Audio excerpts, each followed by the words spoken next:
What's up, everybody? I'm Cash, and this is Cash's Toy Reviews. Today we are reviewing the Obi-Wan Kenobi 50th Anniversary Star Wars Black Series. Here it is in the box, as you can see. Comes with him and obviously his lightsaber. His name, some art. 50th Anniversary right there. You can read that if you want. Obi-Wan Kenobi. So this is his appearance in Episode 3, Revenge of the Sith. So yeah, let's get this open, and I'll see you guys in a second. So here is the Obi-Wan Black Series, out of the box, with his lightsaber clipped onto his belt. It does come with the lightsaber blade, but I do like displaying him like this. It does look pretty. Obi-Wan Kenobi, arms behind the back, love it. Just a couple things to go over. First of all, the hair. I mean, it's hard to see on camera. Obviously, colors are a little different. But in real life, this hair is blonde. This is blonde. This is straight blonde. There's no brown, which is not accurate at all. Ewan McGregor has pretty dark hair. So, I mean, that is one irk I have about it, but it still looks very nice. There are some like brown parts in between, like in the crevices of the hair, but no, it's definitely blonde. It's not brown at all. So, I mean, if that really bothers you, which it doesn't bother me as much, but if that bothers you, then this is not the figure for you. You can find, there are plenty of other Obi-Wan figures on the market. This hilt, close up, looks amazing. This is my favorite lightsaber hilt, Obi-Wan's.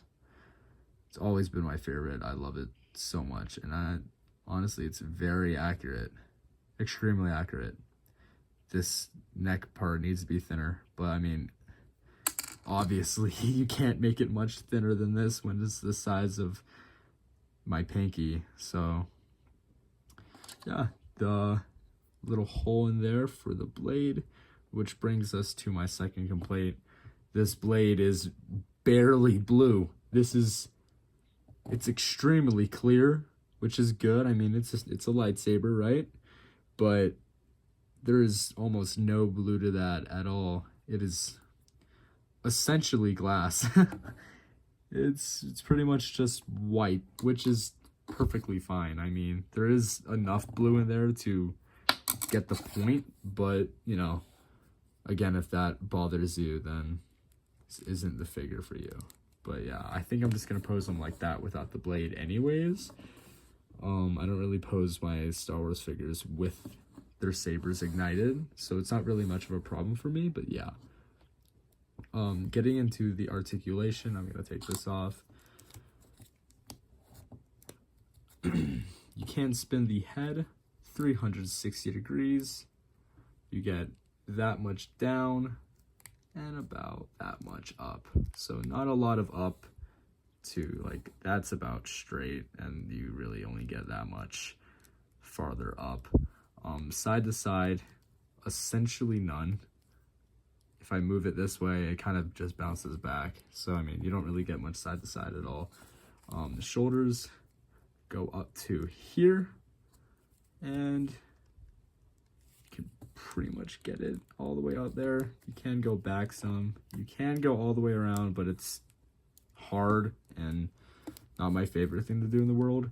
The elbows are nice. I like the joints here. They're only single jointed, which is fine, perfectly fine with me. You get about a 90-degree angle as well as a swivel, so that's very nice, like that. At the wrist, you get 360 degrees and a little bit of side to side. Not much at all up and down. The thighs, let's just move this out of the way. The thighs, since this front part is in the way, it is pretty hard to kind of get them to go far out without it looking stupid. And that's about as far as you're gonna get it. Back is even worse. You're probably only gonna get that much because of this little cloth cape, which I do like a lot. I like the soft goods. You do get like the full ankle side to side and up and down, which is nice. And the waist. So yeah, there you go. That's the articulation for the Obi-Wan Kenobi figure. I'm gonna do a couple of different poses for him, and then I'll put him up on my shelf. So this is the pose I had him in at the start of the video. Probably my favorite one so far. I love the Obi-Wan Kenobi vibe it gives off, and the hilt just sitting on the belt there is my favorite thing ever. So that's really nice. Moving on. Fans will know this pose as Ewan's, or I mean, technically Ewan McGregor's signature ignition, because, well, Alec Guinness doesn't do this in the movies, does he? But yeah, Obi-Wan Kenobi's ignition, he kind of flicks it back and then poses up like this with his two fingers pointed out. Obviously these aren't articulated, so I couldn't get it as accurate, but yeah, that's what the blade looks like in his hand, which does look very good. It doesn't bother me. The kind of saturation of the blade doesn't bother me as much as some people are bothered by it. But yeah, it's very nice. I like this pose a lot as well. Here's another pose, kind of like a force push action stance almost, where he's like sliding back and force pushing or something. You know, you can get creative with these type of poses. One thing I do want to note is how hard it is to pose the legs with this cloth thing. It definitely restricts the hip movement there. So I mean, yeah, it's kind of a pain, but it's not, again, it's not horrible. It doesn't bother me as much. This pose still looks really great. I'm not going to pose him like this, but yeah, I mean, if you do want to pose him in something similar to this, you don't really have to worry about anything. I just watch out for that tunic part. So yeah. And last but not least, this pose as well. Fans will know this as, or let me just kind of move this down.